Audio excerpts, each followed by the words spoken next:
She's smart and sassy, but most of all, she's got big boobs. Stalking you. They're stalking you. Scary. Why would people want to listen to me? I sound stupid. Hey, these are your Los Angeles fans. They're all FetLife members. They're all FetLife. All these people that are in the chat room are also FetLife members. Mm-hmm. Well, thank you, everybody, for supporting the site. We really work our ass off to try to give you the best possible experience that you guys deserve and has been lacking in our community for so damn fucking long. Oops, sorry, I didn't mean to swear. I agree with you 100%. That's why I did TSR Network, because I wanted really good educational videos that people could really watch and see the pillars of the community and listen to the pillar of the communities. So how is asking me how big my penis is, how is that educational? Educational. I do that because, you know, this is the key to why I do that. When someone first comes on my show, they're a little nervous. Okay, oh, yeah. and when I get them to laugh and put this information out, it kind of lightens up the mood. No, I totally understand. I didn't ask you if you ever taken it in the ass, though. No, I haven't. I had a guy who's like, biggest fan in the world was to do that, but it never happened. Sorry. I guess nobody forewarned. I guess Jay Wiseman didn't forewarn you. In fact, Jay Wiseman gave me the greatest answers. It was. Did he ever take it in the ass? I want to know. You'll have to watch the video. Come on now. We just relaunched TSR. It used to be Talking Sex Radio, and we relaunched it to the new site, and we're putting up all the videos. So every day we're going to be putting up a few more videos. So there's going to be something more to watch and listen to. Well, I'm looking forward to finding out the truth. You're gonna have. When I get it up, I'll email you. In fact, you're not even my friend on FetLife. We're gonna have to change that. Fix that. Well, what's your nickname on FetLife? Rev Mel. Well, that makes sense. FetLife.com/Rev Mel. Yeah, it's Rev Mel. It's on FetLife, so you'll be able to see my little picture in red hair. But I'm really blonde and gray, so I'm a cougar. I like cougars. Ooh. Oh, is this love in the making? I remember your picture. What? I remember your picture from a long time ago. Of course. I've seen your face many times. Yeah, you've seen me probably on the places that we don't like. But there's a time and a place for everything, and I'm really glad to know that you're also have FetLife not because you want to it's always about money and milking our people dry with money this. Well, if that was the case, things would be much different. Oh, I know. The objective is just to be able to. I mean, it's basically walking the fine line of being able to afford the best possible talent to create the best possible product. I mean, because we're competing against people like Twitter and Facebook, yes, who have hundreds of millions of dollars in investments. Yes. So it's balancing, bringing in enough money to be able to afford the best possible talent to create the best possible product. While not trying to take too much money from the community or make it difficult for the large majority, and not. How do I explain? Without really giving the opportunity for everybody to be able to enjoy and appreciate FetLife and not have different levels of entry like you would at alt. Yeah. I mean, the only thing on FetLife that you can't see unless you donate $5 a month is videos. But I mean, that's all. Why is that? I want to ask you that question. Why is that? That's a great question. Why is it that we don't let everybody view videos? Uh-huh. Well, it has to do with the cost. Uh-huh. The cost would be extremely, extremely prohibitive. Videos are extremely bandwidth intensive. Yeah. So as is, we spend thousands and thousands and thousands of dollars every month just on servers. I mean, we have 15 servers. Yeah. And on top of that, we do terabytes and terabytes and terabytes of data transfer already. So it has a lot to do with cost, and it had a lot to do with the fact that people were supporting FetLife, but they were never supporting FetLife to the level that we needed to be able to survive without having any incentive. Yeah. As much as people have good hearts, if there's no incentive, majority of people will postpone and say, okay, tomorrow. So we had to find a way to say, okay, what is the right thing to ask for people, to ask them to donate, so that we can be self-sufficient.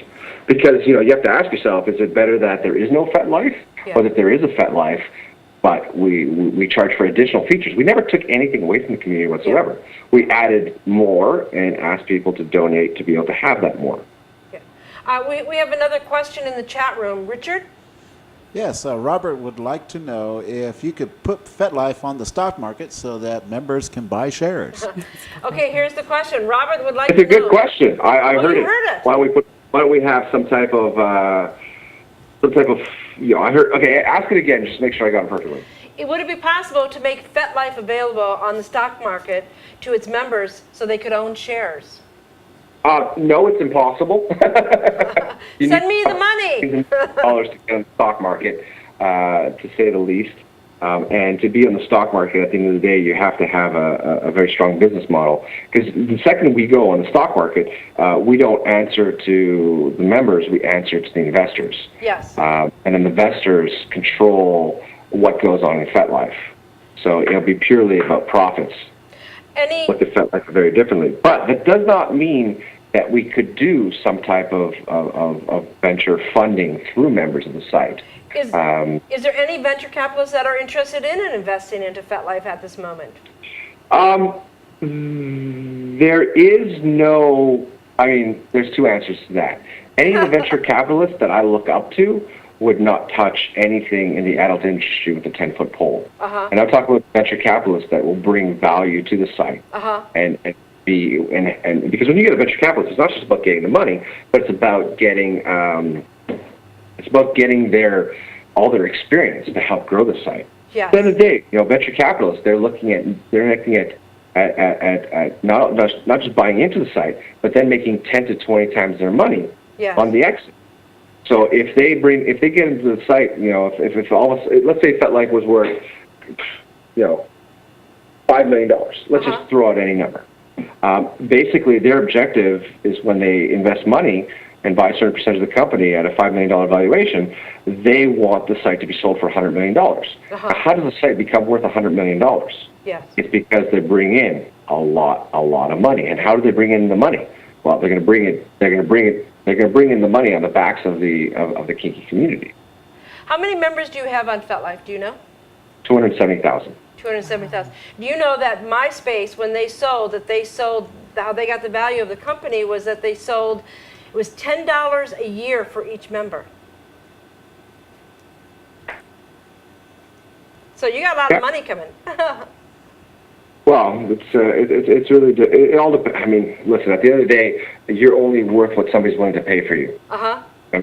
You can get valuations from anybody, but at the end of the day, if nobody's willing to pay it, nobody's willing to pay it. Now, having said that, people have courted us and tried to buy us from us, and at the end of the day, we're not looking to sell the site. Yeah. Because anybody else who got their hands on it would fuck it up. Yeah. Because, at the end of the day, it's business for them. We really are passionate about what we're trying to do, and we want to destroy the competition because we feel they've brought absolutely no value to our community. Yeah. And we want to put them in their place. I like fights, and I'm frigging going to fight this one to the death. I want to put alt.com out of business. I want to put bondage.com out of business. And anybody else who either is going to change their ways and try to bring value to the community. And if they beat me at it, that's great. But that means the kink community... But not Talking Sex Radio or TSR Network. No, we have the same values, so you're not going to put me out of business. Yeah, so I'm trying to stir the pot, and that's what I'm doing. And, I'm thinking I'm going to be here for the next 10 years. We're going to be releasing our T-shirt line in the next couple of weeks. So we're expanding outwards, and I can't wait till we launch that. Well, I've got a great guy that makes T-shirts. I'm just teasing. He's great. He did ours. He did our TSR, the Rev Mel Show T-shirts. They're fabulous. But he's here in Los Angeles. Nice. So, when you launched FetLife, did you expect it to take off so quickly? Like it, It didn't take off quickly. That's a when did misconception. you launch it? The first month, I mean, we had less than 100 members. Yeah. It was only after like the 9th or 12th month that it started taking off. Uh-huh. So it was a lot of like continuing. It was constantly a lot of constantly improving the software, constantly knocking on people's doors and saying, "Please try the site. Tell me what you think. You know, I'd love to get your feedback on how we can improve it." Uh-huh. So I mean, it was only into like almost. I'd have to look at the numbers, but it feels like it was only about 9 months in where we got 10,000 members. Wow. You know, and from there to where we are now, which is like 19 months. That's amazing. 19, 20 months, are we at 270,000? So the growth was really after the first year. Yeah. It's very easy to maneuver around your site. But we definitely have a lot to improve. I mean, FetLife is 10% of what I want it to be. Uh-huh. I can see every single fault in it, so I sit there and say, I'm like, I hate it. It's a piece of shit. And we wake up every morning, so, you know, saying we need to put all our effort all day Uh-huh. to try to fix the site. I mean, I was just in the meeting until it's 11:51 where I am tonight. I would start working at 8 in the morning, and I'm still working now. And then after this phone call, I'm going back to work. Uh-huh. So we work our asses off nonstop on the site to make it to improve it. I do understand that one. I own another mainstream cooking and baking site, so we're not even going to go into the name of that right now because. Make cookies? I like cookies. You like cookies? I mean, you make me chocolate chip cookies, you have me. I'm yours forever. You'll be mine forever. That is my kryptonite. So you have a submissive or a slave that you own or that you're involved with, and for all the girls that are out I there. have a girlfriend that chooses to deal with me. She's what? I didn't hear that. I have a girlfriend that chooses to deal with me. She deals with you. I know when you're married to your business, it's really difficult. She is so understanding, it's unbelievable. Yeah. She is definitely the best girlfriend a man can have. She loves FetLife. She's my biggest fan and also my biggest critic. Uh-huh. And you know, she knows how much I love the site and how much I want to be successful and achieve my goals. And she's there every step of the way. Uh-huh. Was she So I'm there? very fortunate to have met such a great girl. Was she there when you launched the site? She was on FetLife before I met her. I met her at an event here in Montreal. Uh-huh. And I met her it's not even a year ago, so about 10, 11 months ago. So she wasn't there at launch, she was there later on, and we met through a common friend. Didn't you just recently have a big event with FetLife in Montreal? Because a couple people that I knew there, they said, one of my friends, Christophe, who was from France, he was going. It wasn't a FetLife event.